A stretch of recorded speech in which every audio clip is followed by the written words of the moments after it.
네, 지난주에 이어서 아주 폭발적인 인기를 얻고 있는 코너입니다. 원의 맛수다. 오늘도 김철근 전 국민의힘 당대표 정무실장 그리고 현근택 민주연구원 부원장 나오셨습니다. 어서 오십시오. 네, 안녕하세요. 엄청 반응이 뜨거웠습니다. 아, 그래요? 덕분에 저희가 주말 장사 잘했습니다. 그래요? 너무 감사합니다. 박수. 아니, 진짜 너무 괜찮았어요. 얼마나 나왔어요? 보니까 20만, 30만 나온 사람도 많던데. 굉장히 뜨거워. 저희가 나눠가지고, 네. 뭐 각별한 전략이 있습니다. 저희도 다 이게 영업 비밀이에요. 그러면 제가 좀 뛰어넘는데 우리가 좀 일조한 거예요? 그럼요. 많이 일조하셨어요. 앞으로 조금 더 분발해 주시면 좋겠다. 근데 뭐 시작 전에 꼭 얘기해야 될 거 있다면서요?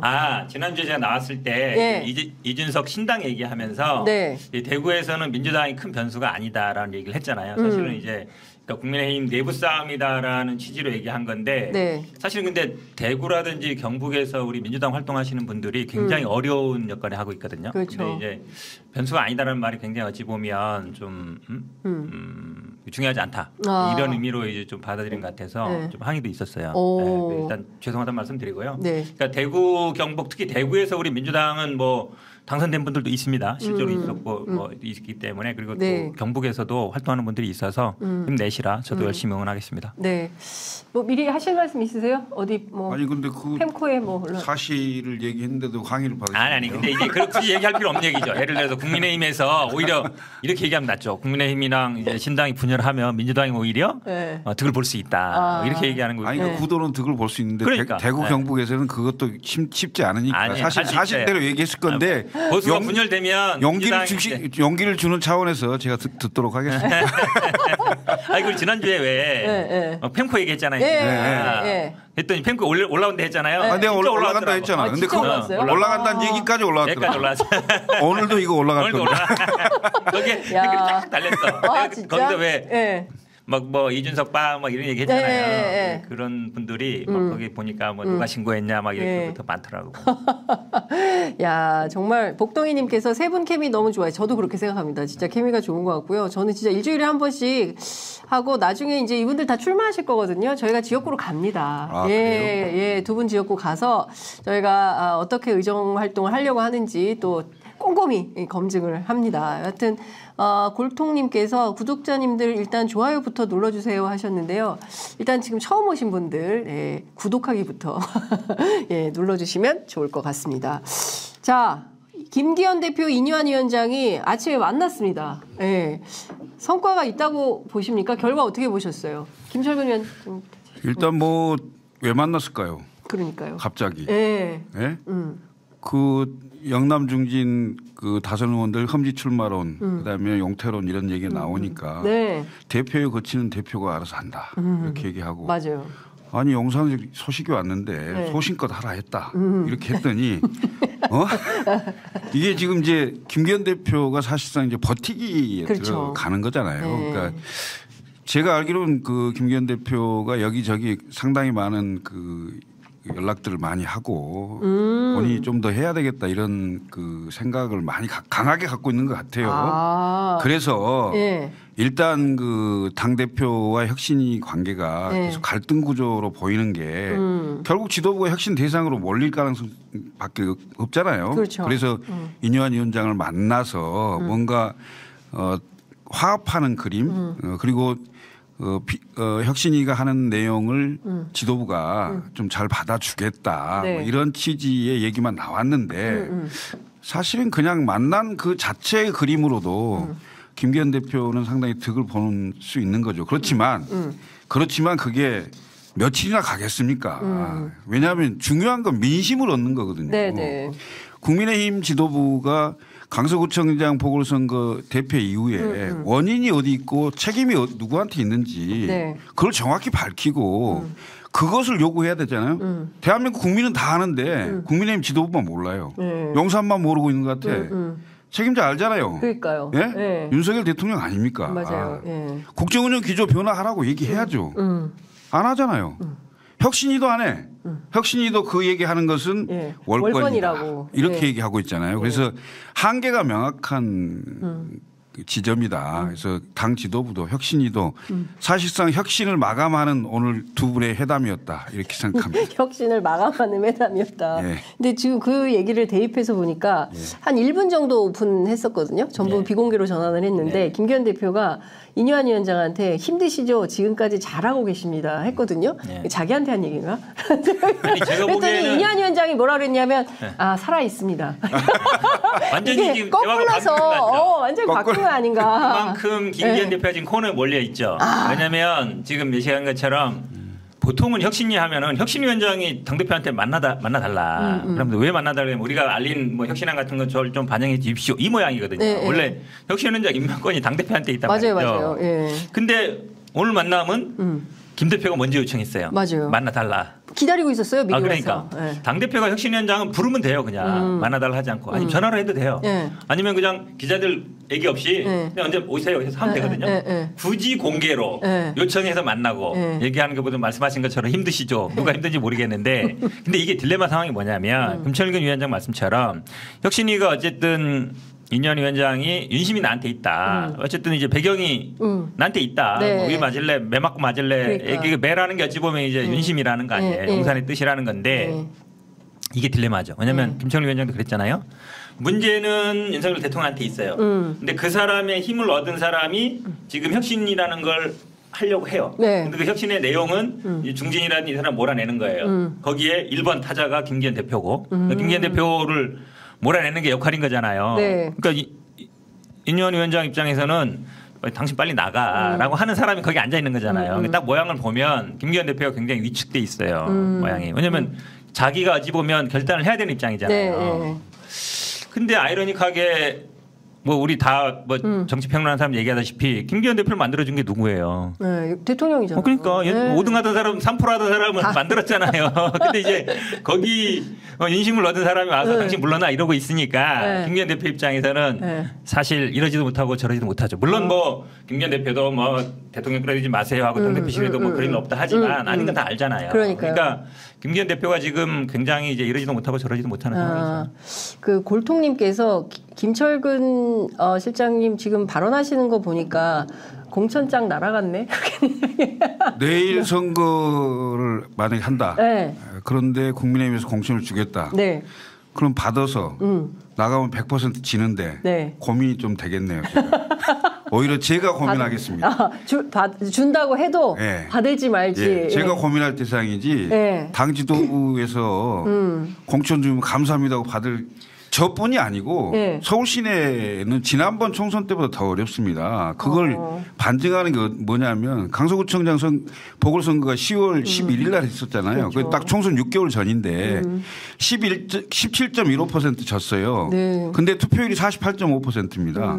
근데 만약에 총선 때 정도의 투표를 했다. 그럼 대략 60%를 넘어가잖아요. 그 정도면 거의 25% 이상 지는 겁니다. 그러면 지난 총선보다 더 어렵습니다. 지난 총선 때 제가 강서병에서 출마했기 때문에 너무 강서구에 대해서 잘 압니다.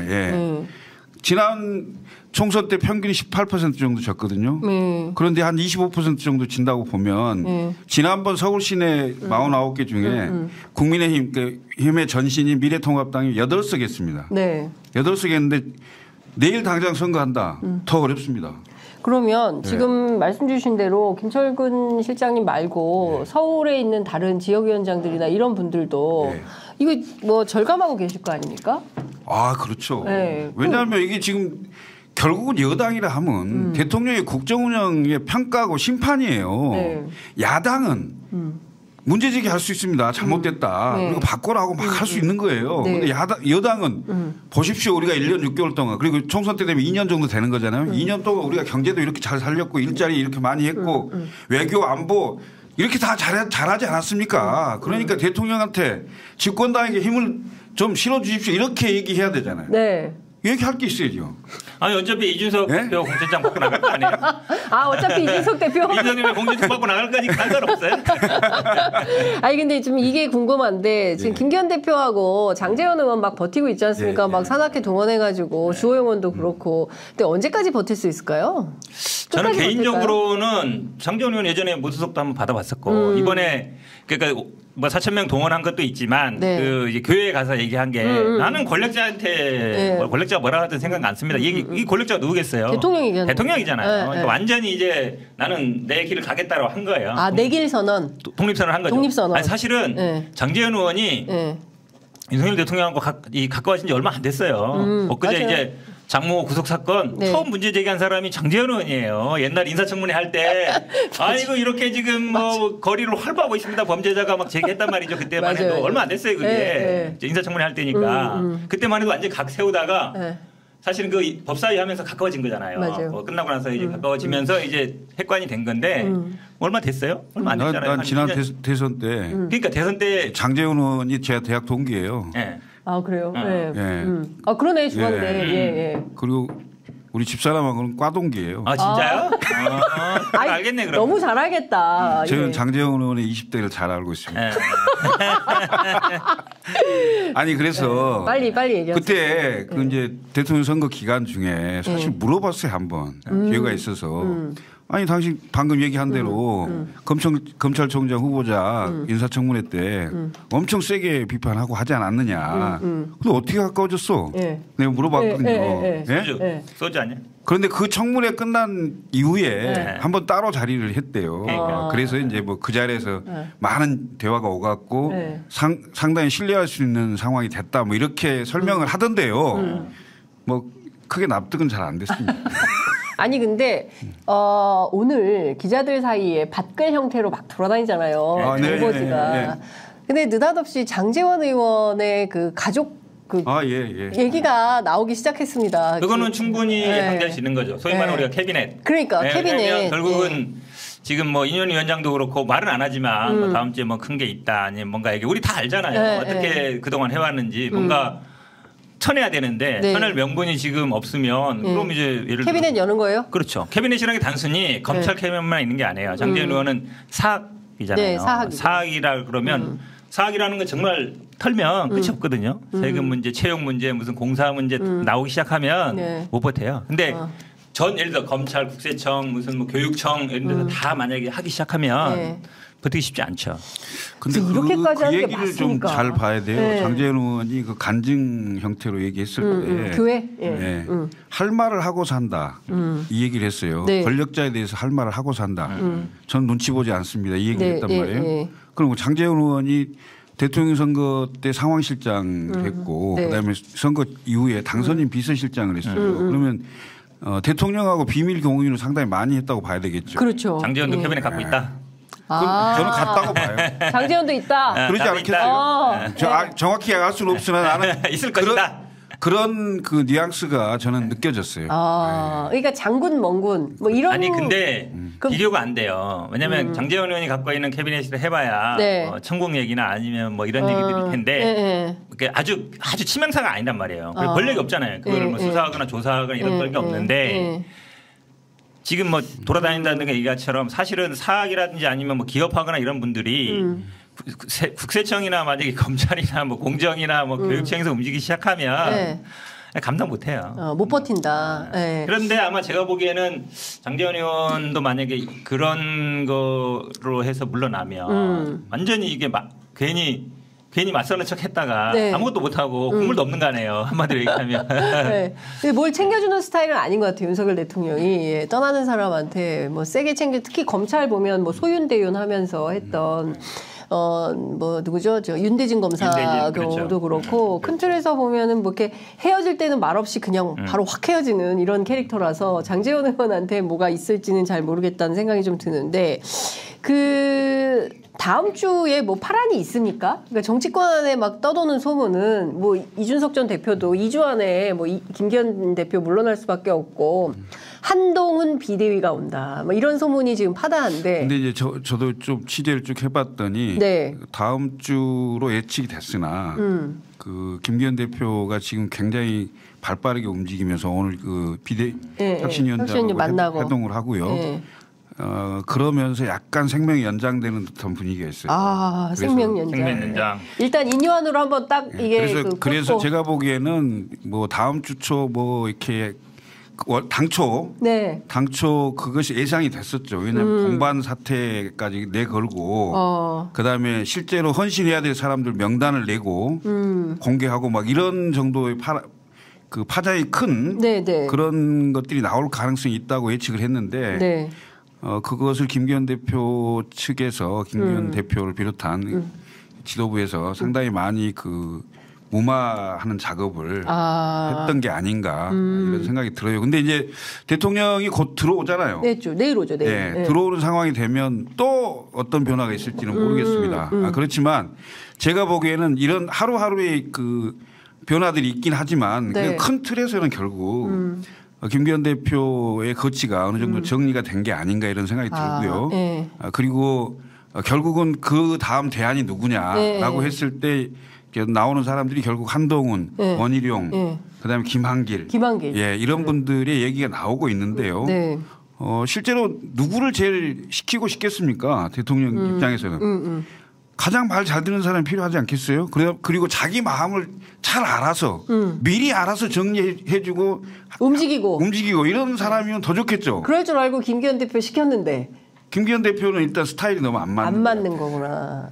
왜냐하면 대통령은 그래도 뭔가 좀 결단력 있고 추진력 있게 좀 뭐가 확 가는 듯한 이게 뭐가 보여질 거라고 생각을 했는데 본인은 어찌됐건 그런 스타일이라고 생각하세요. 본인은. 근데 이제 김기현 대표는 상당히 그 좋게 얘기하면 조심조심 하는 거고 조금 다른 표현을 하면 자고 오면 하는 거고 뭐 이런 거잖아요. 그러니까 스타일 자체가 안 맞다고 좀 보여지는 거고요. 그래서 결국은 한동훈이 유력한데 한동훈이 과연 검사 동일체 원칙이라고 하는 이게 정치권으로 와서 당정일체라고 하는 이 틀에 묶여서 민심을 얻을 수 있겠느냐. 그다음에 다음 총선에서 한동훈은 윤석열 대통령하고 완전히 같은 이미지예요. 검사에다가 그다음에 오랫동안 특수부 같이 해왔고 그래서 한동훈 법무부 장관에 대해서 직접 칭찬하는 내용을 저는 윤석열 대통령으로부터 들은 적도 있어요. 그런 적도 있는데 그런데 한동훈에 대해서 국민들은 거의 윤석열 대통령 보듯이 할 거란 말이죠. 아니 윤석열 대통령이 한동훈 장관에 대해서 뭐라고 칭찬해요? 제가 취임 직후에 용산 대통령실에 한번 간 적이 있어요. 이준석 대표랑 같이 간 적이 있는데 그때 장관 임명 전이었어요. 그래서 한동훈 장관에 대해서 대통령이 직접 말씀을 하시더라고요. 민주당이 잘 몰라서 그렇습니다. 그래서 한동훈 장관은 외과 수술을 잘합니다. 뭐 이런 식의 표현. 외과 수술을 잘한다? 정확하게 딱 드러낼 수 있는 부분만 수사를 해서. 특수부 얘기하는 특수부 수사 잘한다. 그러면서 이제 민주당에 대해서도 그렇게 막무가내로 하지 않을 거라는 취지의 이런 말씀이 있으셨어요. 한동훈을 잘 몰라서 그렇습니다. 이러면서. 아니 그 말씀하신 것 중에 그러니까 김기현 대표가 시한부라는 거는 뭐 다 아는 거고 1, 2주라기보다는 뭐 제가 보기에는 아마 뭐 정기 끝나는 12월 10일인가요? 이 정도 선에서 가면 아마 이제 총선 국면으로 넘어갈 때까지는 같이 못 갈 거다라고 보는데 결국 말씀하신 예비 것처럼 후보 등록하기 전에 정리된다. 저는 그런 것 같아요. 본격적으로 들어가기 전에 정기국회도 끝나고 선거 국면에 들어가기 전에 끝날 것 같은데 그러면 이제 대안이 누구냐는 얘기인데 저는 사실은 한동훈은 별로 아니라고 생각해요. 왜 그러냐면 지금 윤석열 대통령의 가장 큰 어려운 점이 뭐냐면 이제 정치를 안 해봤다. 경험이 없다는 거예요. 그 부분이 가장 크거든요. 그런데 한동훈 장관도 똑같아요. 수사만 해봤고 정치를 모르는 거죠. 그러면 사실은 수사나 뭐 검찰에서는 사실 정확하게 아니 지금 외과 수술을 잘한다는 것도 말이 안 돼. 그럼 뭐 300번씩 뭐하러 압수수색해 1년 반 동안 2년 동안 수사할 이유가 뭐 있어. 한 달 만에 끝내버리지. 송영길 대표 수사도 지금 6개월째 하고 있는데 아니 7개월 외과 수술이 아니라 지금 개복해놓고 거의 그냥 어디 있는지도 모르고 그냥 여기저기 다 잘라보고 있어요. 제가 보기에는 외과 수술도 못하는 것 같은데 돌아가서 정치를 모른단 말이에요. 그러면 이 복잡한 공천 과정이 어찌 보면 정치의 하이라이트 핵심이거든요. 그렇죠. 정말 어려워요. 그리고 뭔가 일이 다 일어납니다. 하룻밤 사이에도 막 뒤집어지고 그래요. 그걸 감당할 수 있겠냐. 저는 못할 거라고 봐요. 그러면 근데 원희룡 장관도 네. 사실은 본인이 출마를 하고 싶잖아요. 근데 어디 갈지 아직 못 정했어요. 네. 뭐 제주도 가란 말도 많고 제주도에서 막 오라 그러고 본인은 제주도 절대 가기 싫을 거예요. 네. 지난번에 도지사 갔다가 이거 중앙정치에서 뭐 됐다 생각하니까. 그런데 본인도 이제 못 정했단 말이에요. 그러니까 이해 당사자 있는 사람이 뭐 비대위원장 이런 걸 해버리면 네. 사람들이 수긍을 안 해. 너는 좋은 데 가려고 그러고 왜 나는 험지 보내? 이러거든요. 네. 그러니까 결국은 이 칼자루나 이 지는 사람들은 본인이 이해관계 없는 사람이 좋아요. 약간. 옛날에 김종인 비대위원장이 먹히는 게 네. 나는 비대위원 안 할 거야. 난 비례대표 안 해. 이러는 순간 뭐 힘이 예선 확실히. 대표 자르고 뭐 정청래 잘라도 사람들이 한 말 못 해요. 근데 한동훈도 나가야 돼요. 원희룡도 나가야 돼요. 네. 근데 좋은 데 가고 싶어. 네. 근데 사람들은 좀 중간지대나 뭐 종로나 험지 가서 좀 싸우라 그래. 네. 근데 본인은 뭘 가기 싫어. 네. 그러면 안 돼. 다른 사람들 말을 안 들어. 미리 안 돼. 미리 안 돼. 그러려면 예. 사실은 이해관계 없는 사람. 그러니까 김한길이 됐든 아니면 그러니까 뭐 인유한도 김한길의 아바타라 보면 네. 제 2에 또 아바타 나올 수 있죠. 김한길의 아바타. 누구예요? 그 모르죠, 그거는. 근데 어쨌든 직접 나올 수도 있고 네. 정 곤란하면 직접 나올 수도 있어요. 그래서 제가 보기에는 출마 안 하는 사람이 될 가능성이 더 높다. 그래서 원희룡 한동훈은 조금 아니잖아요. 개인적으로 그렇게 봐요. 제가 오늘 취재했더니 김한길 대표 쪽에서 29년지기 이렇게 뭐라고 얘기를 하냐면 아직은 최명길? 아니 최명길 말고 딴 사람 아니 정치적으로 식구 말고요. 네. 네. 아직은 움직이지 않는다. 김한길 대표가 저 위원장이 그런 얘기는 정치권에서 무슨 얘기냐면은 결정되면 움직인다는 얘기 그렇죠. 들리거든요. 최근에 그 정대철 헌정 회장이죠. 네. 헌정 회장이 김한길 그 국민통합위원장하고 뭐 점심을 같이 했다고 해요. 근데 그때 거기서 이제 김한길 위원장이 이 정부에서 네. 상당히 요직을 앞으로 맡을 것 같은 그런 뉘앙스를 많이 받았다. 네. 이런 얘기를 하더라고요. 네. 비대위원장이 될 수도 있고 뭐 총리가 될 수도 있고 비서실장이 될 수도 있고 네. 뭐 그런겠죠. 근데 건강이 많이 안 좋으시다는 거 아니에요? 그건 다 회복했다고 지금. 다 회복했다고. 집에 계신 최명길 여사님도 계시고 밖에 나오면 최명길 전 의원님도 계시고. 네, 최명길 전 의원 얘기한 거예요. 전 의원 얘기한 거예요. 전 의원, 최명길 전 의원. 측근이잖아요. 그렇구나. 네. 지금 김한길 국민통합위원장의 최측근으로 활동하고 계시죠. MBC 기자 출신의 최명길 전 의원인데 이분도 지금 이제 원래 배현진 의원 지역구에 그렇죠, 송파. 거기서 국회의원을 했었잖아요. 맞아요. 그래서 배현진 의원이 상당히 떨고 있을 겁니다. 배현진이 떨고 있다. 네. 예. 아니 그러면 지금 상황을 종합해 보면 우리 현 변호사님은 원희룡도 아니야. 그다음에 누구야? 한동훈도 아니야. 김한길보다는 김한길 아바타를 내세울 거다. 아니 김한길 또는 김한길 아바타. 김한길 또는 김한길 아바타다. 우리 김철근 실장님은. 근데 이런 게 있어요. 그러니까 다음 총선에서 이기려면 결국은 집권당은 대통령이 국정운영 평가와 심판 받는 거잖아요. 네네. 그러면 지금 대통령의 지지율이 30% 내외인데 대통령이 큰 결심을 가지고 완전히 국정운영 기조를 바꿔서 완전히 다른 모습을 한다. 예를 들어서 지금 1년 6개월까지는 다 지난 일이고 앞으로 3년 6개월은 오늘 내가 다시 취임했다. 이런 생각으로 다시 바꿔서 하겠다. 이렇게 해서 완전히 국민들에게 다른 모습을 보여준다면 혹시 모르겠어요. 네. 그렇지 않고 이 스타일을 그대로 가는 상황에서 선거를 치르려면 당 대표는 대통령과 결이 다른 사람이 와야 돼요. 그래야 대통령을 지지하는 사람과 대통령을 지지하지 않지만 당 대표의 얼굴로 지지를 하는 사람, 이 연합군이 형성되는 거죠. 그래서 그런데 대통령과 결이 같은 지금 말한 세 사람은 다 결이 같은 사람이에요. 한동훈은 검사 동일체, 그다음에 원희룡은 내각에 있다가 결국 원희룡 장관이 예를 들면 나온다. 그러면 양평 고속도로 바로 나오죠. 백지화 비대위원장 이 소리 나올 겁니다. 백지화 비대위원장. 네. 뭐 네이밍의 천재예요.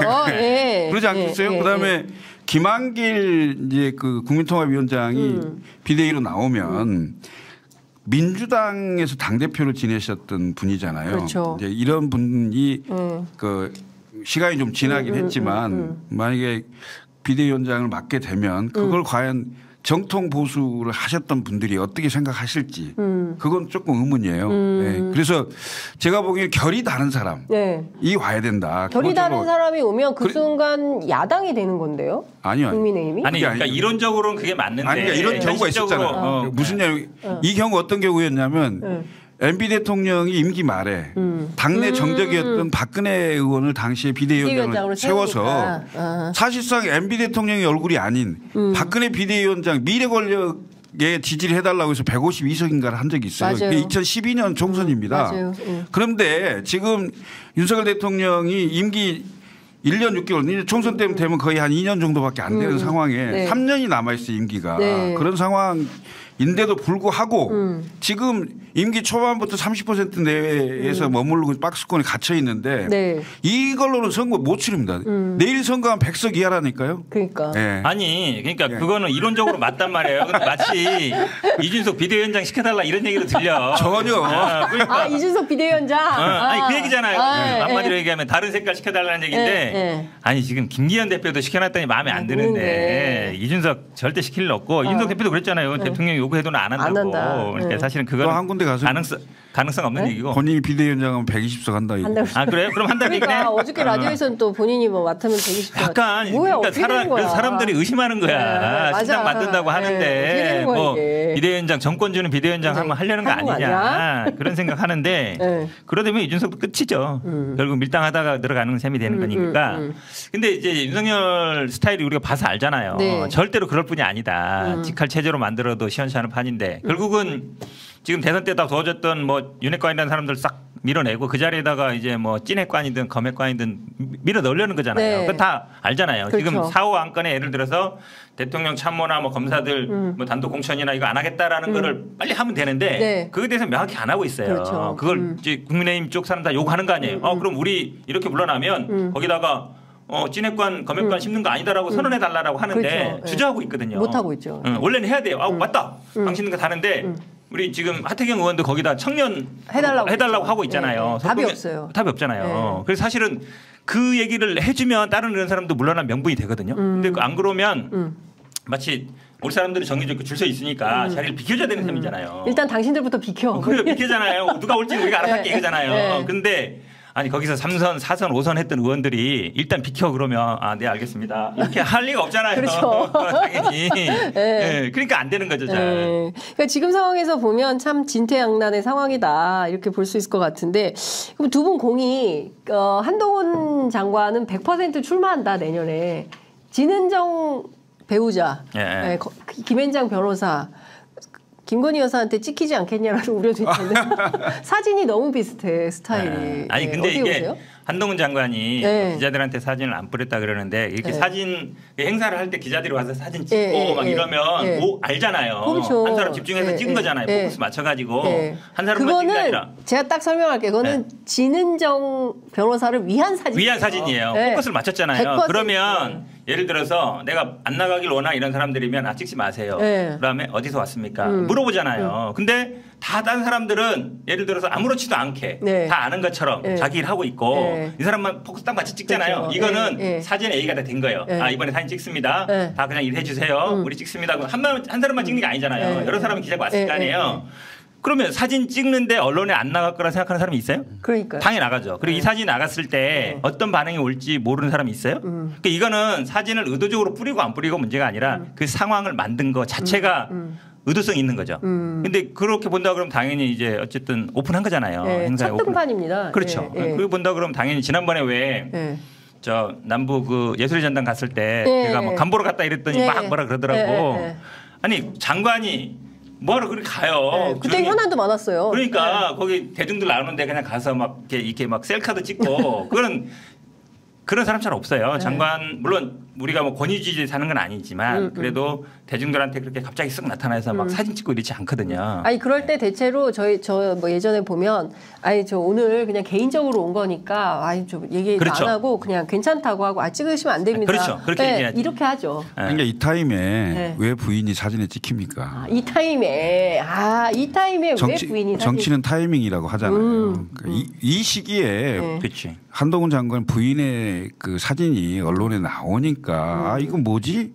정치하겠네? 그렇죠. 이렇게 흐름이 가는 거고 또 그 흐름을 알아달라고 네.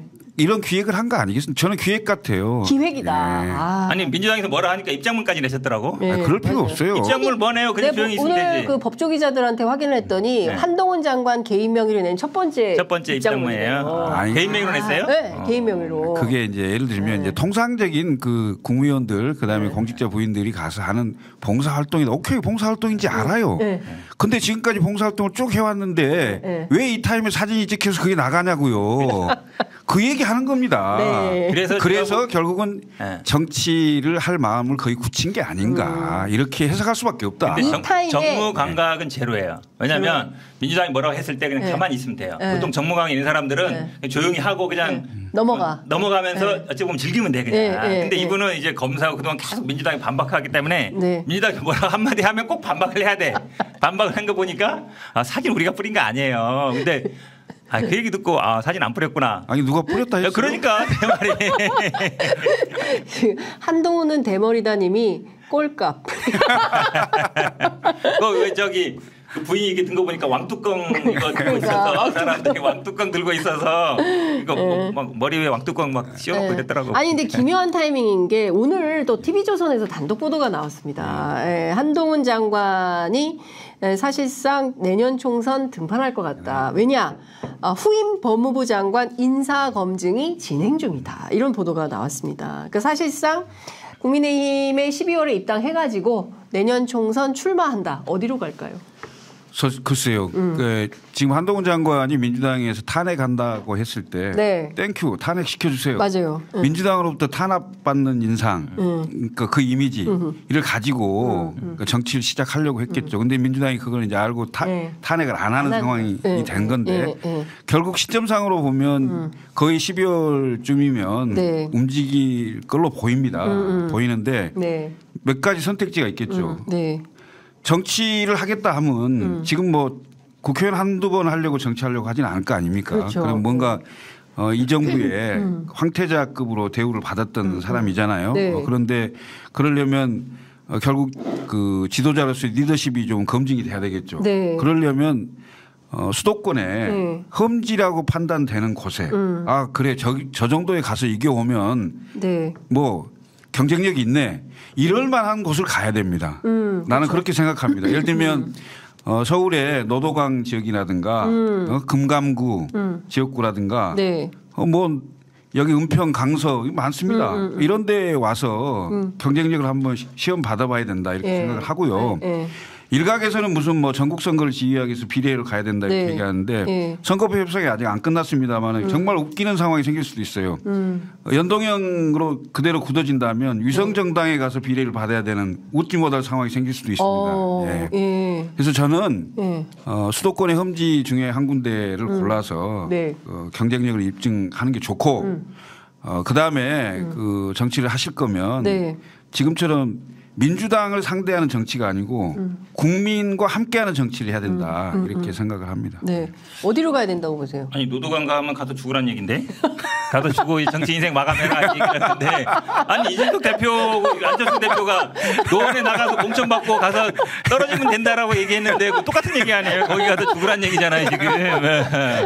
그러니까 이준석 대표는 한동훈 장관을 경쟁자로 아는 거예요. 가서 죽어라. 나는 못 죽겠다. 나는 노원 가서 못 죽는데. 너는 가서 죽어라는 얘기잖아요. 네가 가라 하와이 그 수준이네. 말이 안 되는 거고 제가 보기에는 수도권은 맞는데 험지는 안 갈 거예요. 본인이 험지 갔다가 떨어지면 완전 저기 되는 거잖아요. 그럼 이제 좋은 데 가거나 아니면 비례로 갈 텐데. 강남 간다는 얘기예요? 뭐 강남이나 아니면 이런 데 갈 거라고 봐요. 지난번에 일단 사는 데가 타워팰리스 강남이고. 김경호 님이 강남으로 출마 예상합니다.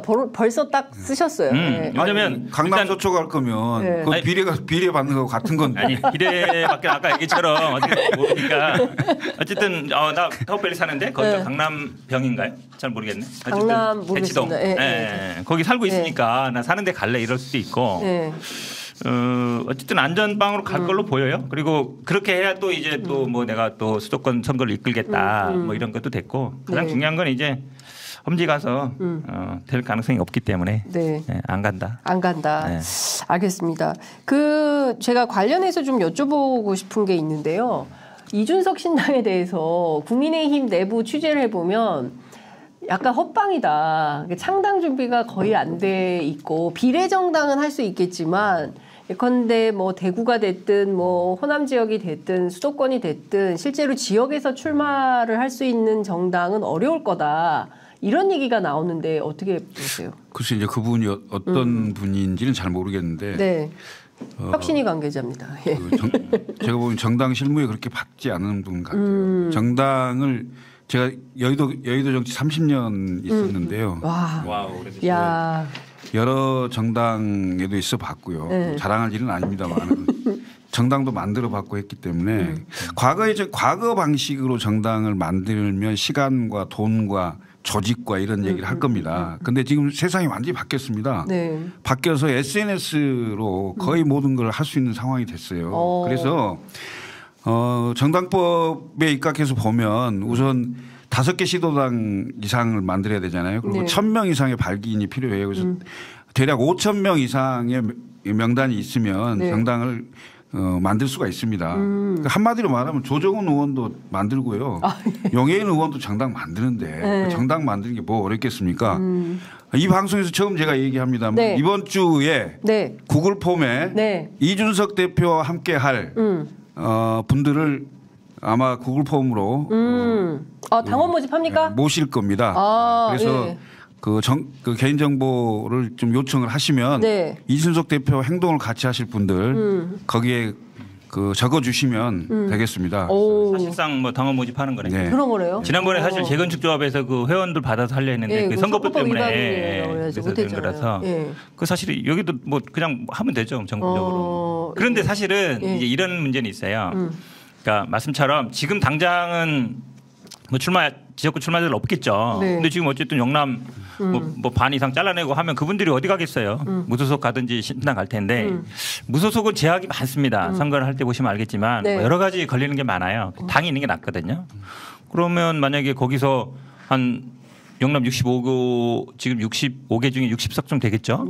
그럼 그중에 뭐 반만 잘린다 해도 30석 되는 거 아니에요. 그중에 뭐 3분의 2만 가도 20석이 되는 거라서 물론 이제 뭐 탈당자들 뭐 낙천자들 이럴 수 있는데 지금 분위기가 예를 들어서 뭐 대통령실이나 뭐 검사 출신들하고 경선을 했는데 떨어지면 못 가잖아요, 일단데. 근데 지금은 경선할 분위기가 아니잖아요. 다 몰아내고 들어갈 상황인 거잖아요. 그럼 나가는 사람들이 굉장히 이제 수긍이 안 될 수 있는 상황인 거예요. 그러니까 그런 분들이 제가 보기에 아마 저도 보니까 이준석 대표한테 연락하는 분들이 굉장히 많다 하더라고요. 운동할 때도 보니까 막 전화 와요. 의원들이 왜 그러겠어요?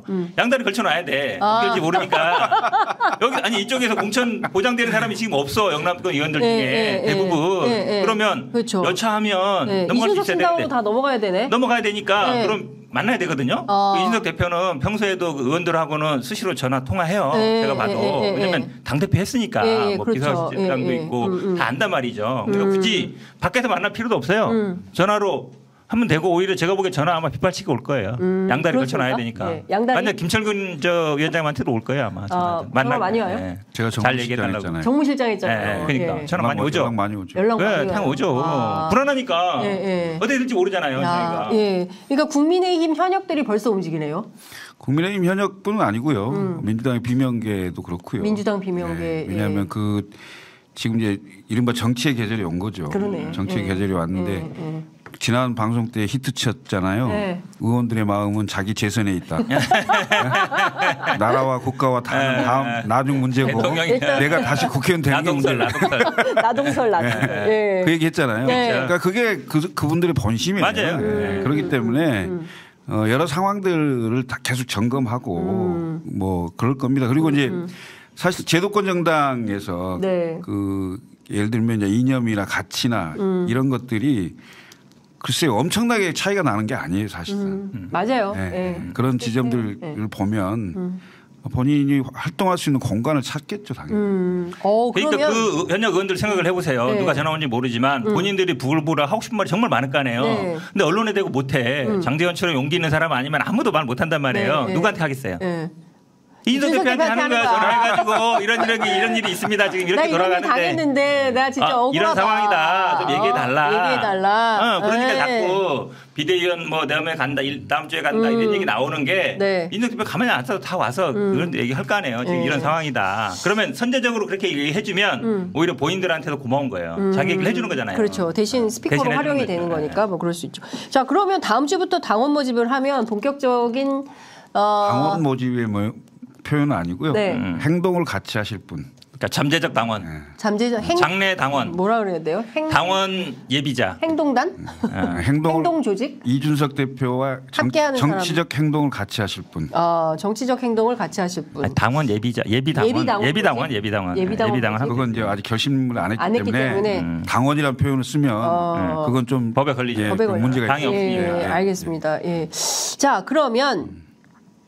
재밌게 됩니다. 그러면 선거 구도가 민주당 긴장해야 되겠습니다. 왜냐하면 민주당이 상당히 영향을 받는다거든요. 이준석 신당에.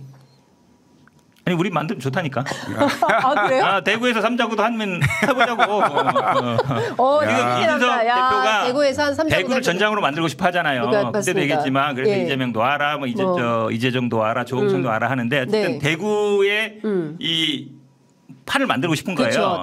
그렇죠. 그러니까 3자 대결 구도가 되면 사실은 다 해볼만 해요. 민주당도 해볼만 하고. 왜냐하면 다 30% 정도 나올 테니까. 그렇다는 거예요. 그렇죠. 그러면 이거 어떻게 될지 모르거든요. 그러니까 인물 경쟁력이 있으면 될 수 있는 구조예요. 민주당 입장에 땡큐죠. 대구가 전장이 되면. 그럼 딴 데는 뭐 다 말할 필요가 없잖아요. 수도권은 민주당이 수도권이나 뭐 호남이나 충청도는 이제 다 먹고 대구에서 싸우는 거 아니에요. 그다음에 뭐 PK도 당연히 붙는 거고. 그럼 당연히 뭐 민주당 입장은 땡큐 안 해요. 그건 민주당의 꿈이겠죠. 근데 어쨌든 대구에서 승부 걸 거 아니에요. 그것도 있지만 그러니까 대구를 핵심 전략으로 쓰긴 하겠지만 수도권을 그냥 두지 않거든요. 수도권에 지금 이제 이준석 신당이 생기면 가장 크게 움직이는 그러니까 세대로는 20, 30대 중도 호남 그 민심이 흔들릴 수가 있어요. 그럼 가장 크게 영향을 받는 게 결국 민주당인데 수도권에서도 3파전을 예상할 수가 있는데 그렇죠. 그 수도권에 있는 예를 들면 민주당의 비명계 의원들이 상당수가 함께하는 상황이 생긴다면 수도권 민심도 굉장히 출렁일 가능성이 커요. 그러면 그 대구에서는 해볼 만한 게임이 될 수 있다는 걸 인정하지만 수도권에서는 역으로 민주당이 굉장히 공격을 많이 받을 가능성이 있어요. 근데 사실 제가 뭐 양당 막 취재하잖아요. 그럼 민주당 전략 관계자들이 데이터를 쭉 보잖아요. 그때 이제 어떤 얘기를 하냐면 실제로 민주당에게 영향이 있다. 수도권에서 영향이 있는데 그런데 지금은 와 하는데 유턴의 효과도 있더라. 그러니까 지금은 지지하는데 막상 총선 전국이 됐을 때 뚜껑이 열리면 그때는 또 표가 몰리는 이런 현상도 가능하지 않겠냐. 그건 민주당의 희망회로죠. 그건 민주당의 희망회로다. 왜냐하면 지난번에 그 국민의당이 2016년도 총선에 나왔을 때 대부분 야권 분열이 돼서 당시의 집권당인 그 새누리당이죠. 새누리당이 180석 이상 할 거다 뭐 이런 소문이 많았잖아요. 그런데 결국 당시 국민의당이 잠식한 표는 보수표를 더 많이 잠식했어요. 그래서 수도권에서 민주당이 거의 다 당선이 많이 됐고요. 그래서 결국 민주당이 일당을 했어요. 맞아요. 그때 122석을 했어요. 물론 뭐 옥새 파동도 있고 당시 집권당의 그 안 좋은 악재들이 많이 있긴 했지만 표의 그 득표 구성으로 보면 제3당이 지금 상태로 보면 보수 분열로 보겠지만 실제로 그 당을 구성하고 있는 정치인들과 그다음에 내세운 가치와 비전이 국민들에게 어떻게 투영될 것이냐 어떻게 비칠 것이냐라고 봤을 때는 아직은 예측하기 힘든 상황인데 내가 봤을 때는 결국 20, 30대와 중도 호남 이렇게 보면 민주당이 상당히 타격이 있을 수 있죠. 아니 근데 국민의당은 당연히 기반이 원래 호남이었고 민주당에서 나간 분들이잖아요. 민주당에서 나간 분들이었고 주로 호남을 기반으로 했기 때문에 당연히 민주당 표 잠식을 했지. 아니 그때 보수표 잠식을 실제 많이 했어요. 아니 실제로 호남에서 많이 당선됐고 뭐 부천이라든지 인천이라든지 호남세가 센 데에서 많이 됐지. 결국 뭐 제가 보기에는 오히려 그때 당시에 민주당이 더 많이 이길 수 있었지만 국민의당 때문에 오히려 좀 피해를 입은 게 맞지 보수당이 피해를 입었던 건 맞지 않고 근데 이번에 이제 이준석 신당 같은 경우에는 지역적으로는 어쨌든 대구를 기반으로 할 수밖에 없어요. 대구라는 건 보수의 분산이고 세대는 말씀처럼 2030 뭐 남성 세대가 될 텐데 이분들이 얼마나 조직화될지는 잘 모르겠고 그런데 어쨌든 성향으로 보면 보수 중에서 약간 개혁적인 보수. 네. 결국 이제 유승민, 이준석이 개혁적인 보수를 지향하는 거잖아요. 네. 이제 그분들이기 때문에 보수의 표를 가져갈 가능성이 더 많아요. 말씀처럼 이제 중도에서 약간 민주당 성향으로 올 수 있는 분들이 안 올 수는 있죠. 네. 그런데 큰 틀로 보면 저는 보수의 분열이지 뭐 진보의 분열은 아니잖아요. 그리고 뭐 민주당 비명계 지금 네 분이 뭐 원칙과 상식 네. 만들었다는 분인데. 여쭤볼게요. 예. 근데 물론 이분들이 보면 조홍천 의원이 혼자지만 유해찬 네. 의원은 이낙연 계고 그다음에 뭐 이원우 의원은 정세균 계고 김정민 의원은 뭐 민주주의 4.0 고 계보라 볼 수 있는데 네. 근데 생각보다 사람이 저는 좀 적은 것 같아요. 왜냐하면 지난번에 우리 가결한 분들이 한 30-40명 봤잖아요. 그렇죠. 옛날에 네. 징계 네. 체포동의안 뭐 포기해야 된다 했던 분도 네. 한 30 몇 분 정도 네. 됐고 그런데 지금 어쨌든 5명 이상민 의원 빼면 4명이잖아요. 네. 막 민주당이 길 할 때도 막 14명 이렇게 됐거든요. 네. 근데 나머지는 이제 참여 안 하는 거잖아요. 왜 안 하겠어요? 공천이 그렇죠. 여기 건데. 가봐야 예. 내가 본인이 사는 게 중요한데 예. 여기 가서 내가 공천 받는 게 유리할까 불리할까 보는데 예. 괜히 이름 올렸다가 찍히면은 예. 국물도 없는 거 아니야? 그러니까 한마디로 제가 얘기하면. 취재했거든요. 네. 비명계 의원들이 뭐라 그러냐면 네. 내가 왜?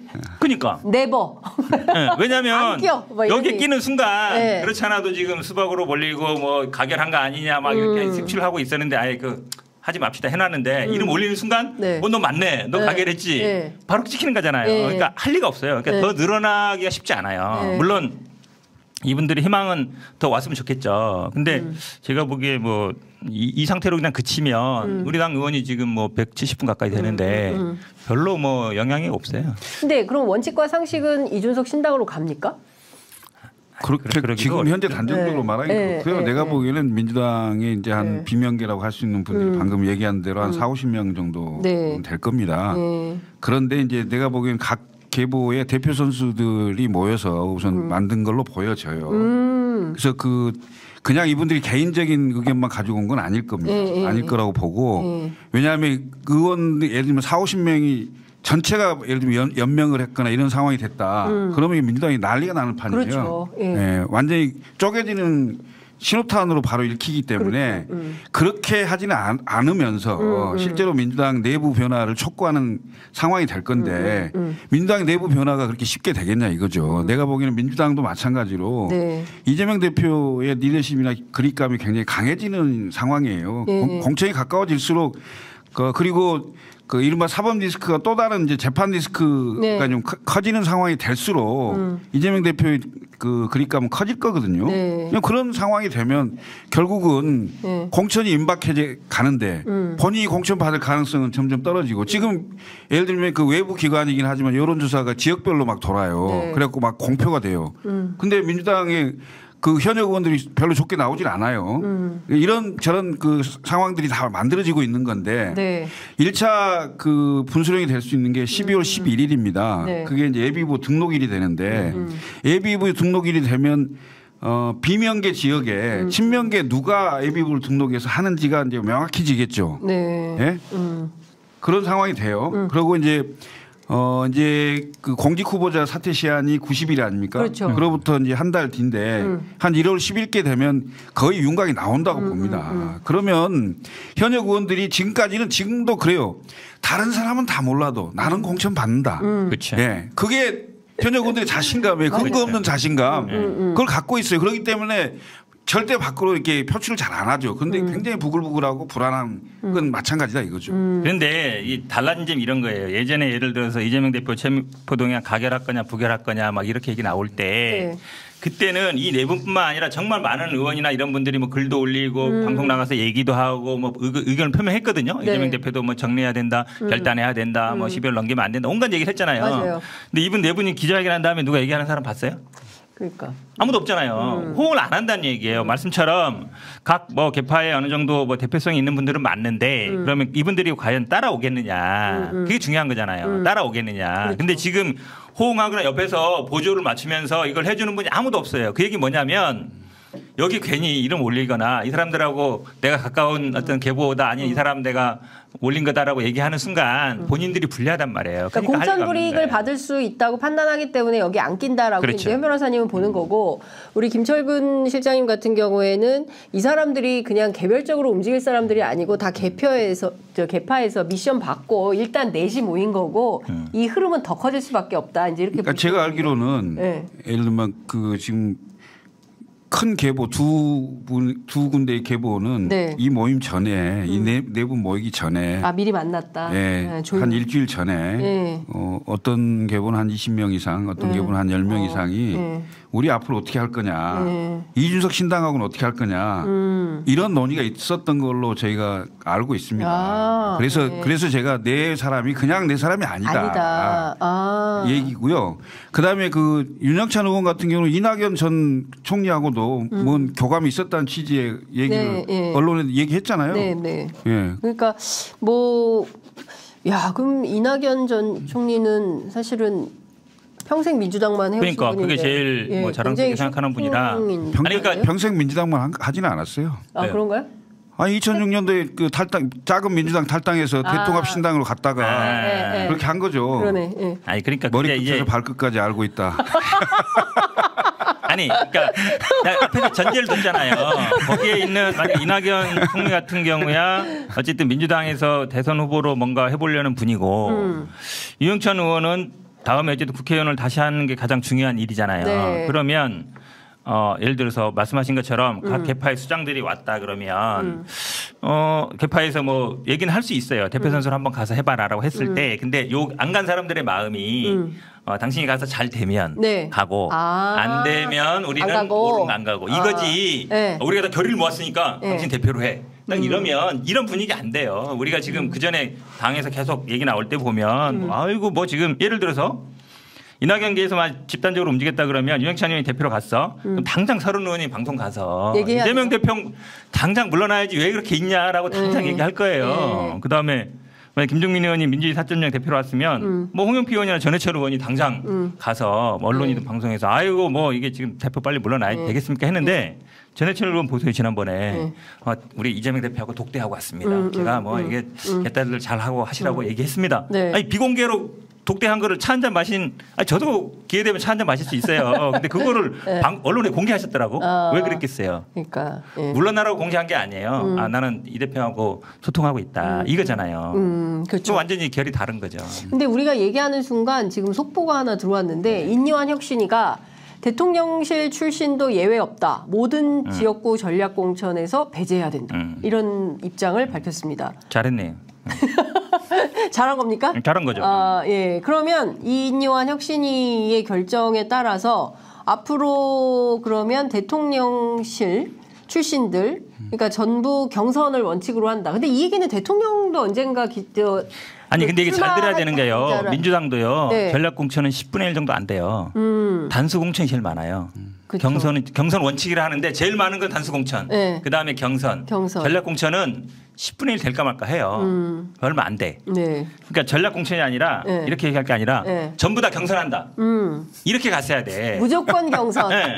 전략공천 없다는 얘기는 단수공천 줄 수 있다는 얘기로 들린단 말이에요. 그럼 단수공천 보장이네. 아니. 경선을 붙인다다. 경선 그러니까 원칙이다. 싹 다 경선이다. 이렇게 원칙해야 돼. 그렇지. 그렇게 가야 현역 의원들이 경선하면 내가 이길 수 있다 이렇게 되는 건데 전략 아니다라는 얘기는 제끼고 단수로 주든가 아니면 뭐 약한 사람끼리 붙이면 되잖아요. 그러니까 이 얘기는 그닥 씨알 안 먹혀요.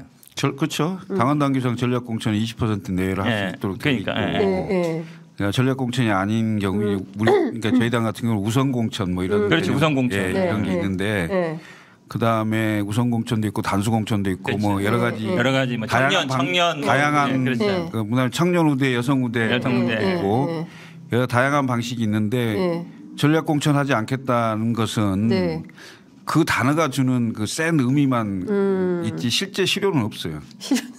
그래서 하려면 방금 말씀하신 대로 대통령실 그 관계자가 출마하는 모든 지역은 경선을 원칙으로 한다. 거기에 대한 이렇게 딱 세게 이제 정리를 하는 게 낫죠.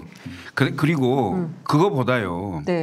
오히려 대통령실에서는 국민의힘의 공천 관여를 배제한다. 그렇지. 공천 관여를 못하게 해야죠. 네. 그리고 엄밀하게 말하면 그건 법에 위반되는 거예요. 그걸로 그렇죠. 박근혜 대통령이 2년 그렇죠. 징역받았죠. 예. 그러니까 지금 상황에서 보면 그냥 워딩 장사다 이렇게 볼 수밖에 없겠네요. 이뇨한 위원장이 오늘 맹탕으로 끝난 그 김기현 대표와의 만남에서 기자들의 뭐 가지고 기사 쓰라는 거냐, 이거 가지고는 쓸 게 없다라고 이제 비판이 막 이제 가해지니까 그에 따라서 이제 내놓긴 내놨는데 실제 이것도 당직을 오래 하신 분들의 입장에서 보면 별거 아니다. 그렇죠. 헛방이다. 예, 의미 없다. 이렇게 해석이 될 수밖에 없겠네요. 그러니까 그러면 이대로 이뇨한 혁신위는 계속 갑니까? 아니면은 조기 중단을 하는 겁니까? 어떻게 될까요? 아니 그러니까 원래는 네. 김기현 대표의 거취를 놓고 결단하십시오. 아니면 저도 그만두겠습니다. 이렇게 동반 사퇴를 걸고 네. 아마 세게 압박할 것이다라는 설이 있었어요. 그래서 그게 다음 주 초에 있을 것이다. 네. 이런 게 예상이 되면서 김기현 대표 측에서도 굉장히 발빠르게 움직여서 오늘 회동을 한 거잖아요. 그래서 이제 그건 사실상 없어진 걸로 보이는데 그렇다고 해서 얼마나 가겠냐 이거죠. 그러니까 핵심은 뭐냐면 내년 총선 때 국민의힘이 적어도 수도권 121석 중에 절반 이상은 해볼 만한 지역구다라고 변할 수 있도록 대통령의 국정운영 기조를 바꿔라 이거죠. 바꿔야 되고요. 그다음에 당 대표 당 지도부를 새롭게 만들려면 당에서 대통령과 결이 다른 사람이 반드시 들어와야 된다. 왜? 민심을 정확히 전달하고. 이준석. 이준석 하면은 민주당이 곤란할 거예요. 아니 같은 얘기 계속 하시는데 결국은 이제 이뇨한 위원장 입장에서 물귀신 작전이잖아요. 나 망하면 너도 망해. 나 나가면 너도 아웃이야잖아요. 해체하는 순간. 왜냐하면 김기현 대표가 사실은 강서구청장 보궐선거 졌기 때문에 물러나야 되는데 임시로 세워놓은 거잖아요. 안 물러나기 위해서. 근데 이 사람 물러나면 본인도 물러나야 되잖아요. 동반인 걸 알기 때문에 이뇨한 위원장이 잘 알겠죠. 내가 던지는 카드를 못 받으면 당신도 물러나. 그런데 사실은 김기현 대표 입장에서는 당대표 물러나는 게 중요해요. 의원직 유지하는 게 중요해요. 의원직 유지하는 당이 중요하죠. 당대표는 안 해도 돼. 당대표는. 사실은 이분이 큰 꿈 꾼다 그러지만 아직 큰 꿈 꿀 정도는 안 돼요. 아니 서울 수도권에 와봐요. 김기현이 누군지 알아. 잘 모르지. 대화관 건너. 그러니까 몰라. 모르니까 사실은 대표 카드는 던질 수 있어요. 제가 보기에. 근데 이제 불출마. 이거는 쉽지 않아요. 쉽지 않을 거라서 제가 보기에는 아마 예를 들어서 만약에 조기 해산하겠다 그러면 못 이기는 척하고 그럼 나도 물러나겠습니다. 해서 비대위로 넘어갈 수 있어요. 제가 보기에 그런 카드 가능하다고 봐요. 그럴 수도 있고 만약 그게 아니고 버티는 상황이 된다. 그러면 최근에 당헌 당규를 고쳤잖아요. 이준석 때문에 고쳤잖아요. 최고위원 4명. 당헌 당규 좀 찾아보고 있다며. 현재 당헌 당규로는 김기현 대표가 버틸 수 있는 카드가 없어요. 버틸 그래? 카드가 없어요. 왜? 이준석 대표 있을 때 최고위원 4명 그 사퇴 규정이 없었으면 그냥 버티면 돼요. 그런데 새로 개정을 해갖고 최고위원 4명이 사퇴하면 자동 지도부 붕괴로 돼 있거든요. 최고위원들이 4명이 가능하잖아요. 장해찬, 조수진, 김병민, 김가람. 넷이서 결심해서 대표 내쫓을 수 있어요? 그 정도면 용산의 뜻을 거역할 사람은 크게 없을 것 같아요. 그러네. 그러기 전에 물러나겠죠. 대표 물러나는 거 중에 어차피 본인 힘으로 된 것도 아니고 위에서 시켜준 건데 위에서 물러나라거나 물러나는 거지 뭐. 아니 근데 그 얘기도 있더라고요. 지금 김기현 대표 입장에서는 대표를 연명하는 게 굉장히 중요하다. 영남 공천도 좀 해야 되고 여러 가지 복선이 있어서 1월 정도면 모르겠는데 그 전에는 대표 절대 안 물러난다. 이런 아니 그게 이른바 예상되는 게 도장론 아닙니까? 나 도장 갖고 있어. 도장론. 도장 가지고 있어. 옥새 들고 나르샤. 그리고 내가 요구하는 사람 어느 정도 안 해주면 내 도장 못 찍어. 나 도장 못 찍어. 아니 이런 거잖아. 나도 지금 죽을 판인데 나도 지금 보장 못 하는데 누굴 시켜줘. 나도 지금 공천이 되냐 마냐 지금 험지에 가라 이런 판인데. 그러니까 남의 것까지 어떻게 챙겨. 결정적인 마지막 순간에 가면 아시잖아요. 의원들 마지막 순간에 가면 일단 내가 살아야 돼. 내 사는 게 우선이야. 그다음에 내가 확실하게 산다. 그다음엔 이제 내 측근 내 사람이지 내가 죽게 생겼는데 누굴 챙겨줘. 일단 각자 고생이지. 정말 신랄합니다. 네, 진짜 막 지난주에 이어서 이번 주도 정말 너무 재밌게 깔깔 제가 막 박장대소를 너무 많이 해가지고 이렇게 웃어도 되나 싶게 웃으면서 재밌게 했습니다. 다음 주에 또 뵙기를 진짜 기대하는데 우리 현 변호사님 댓글 반응 굉장히 중요하고요. 뭐 개인 메시지도 좀 많이 보내주시고 저 취재 편의점 때문에 내가 당신 지지한다 막 이렇게 해야 나오실 것 같습니다. 성남 중원구 당원이라 해야 제가 네, 성남 중원구 당원이라고 좀 얘기 좀 해주시고 이렇게 하시면 좋을 것 같습니다. 예, 뭐 다들 너무 뭐 인기 많으신 분들이어가지고 두 분에 대한 뭐 댓글은 어마어마하게 들어오겠다는 말씀을 좀 드리면서 끝으로 두 분께 한 말씀씩 듣고 마무리하겠습니다. 누구부터 하실까요? 네. 지난주에도 내가 먼저 했으니까. 양보. 형님 먼저 하세요. 네. 정치가 좀 변해야 된다고 저는 생각합니다. 그리고 정치를 하는 이유가 그 생계 때문에 정치하는 건 아니잖아요.